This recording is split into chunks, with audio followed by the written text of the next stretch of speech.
اعوذ باللہ من الشیطان الرجیم بسم اللہ الرحمن الرحیم۔ حضرت عمر رضی اللہ تعالی عنہ کا پیغام دریائے نیل کے نام۔ مصر میں زمانہ جاہلیت سے یہ دستور چلا آ رہا تھا کہ جب بھی دریائے نیل ٹھہر جاتا تو ایک حسین اور خوبصورت لڑکی کو قتل کر کے دریا کے حوالے کر دیا جاتا تو دریائے نیل پھر حسب معمول چل پڑتا۔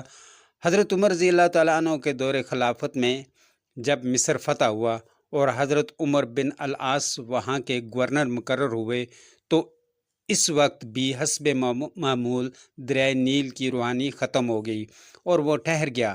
اس موقع پر حضرت عمر بن العاص سے لوگوں نے اس دستور کا ذکر کر کے اس کے مطابق عمل کی اجازت چاہی۔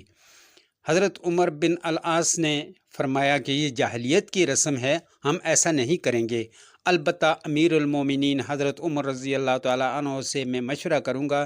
چنانچہ حضرت عمر نے امیر المومنین کو خط لکھا اور اس واقعے کی پوری تفصیل بیان کر کے مشورہ چاہا۔ امیر المومنین حضرت عمر نے اس کا جواب میں دریائے نیل کے نام ایک چٹھی روانہ فرمائی اور حضرت عمر کو لکھا کہ وہ چٹھی دریائے نیل میں ڈال دیں۔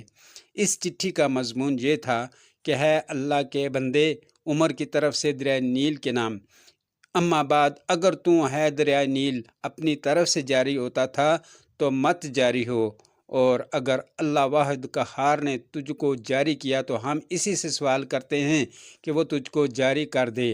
حضرت عمر بن العاص نے یہ چٹھی دریائے نیل میں ڈال دی۔ ڈالنا ہی تھا کہ دریائے نیل خوب تیزی کے ساتھ رواں ہو گیا۔ سبحان اللہ۔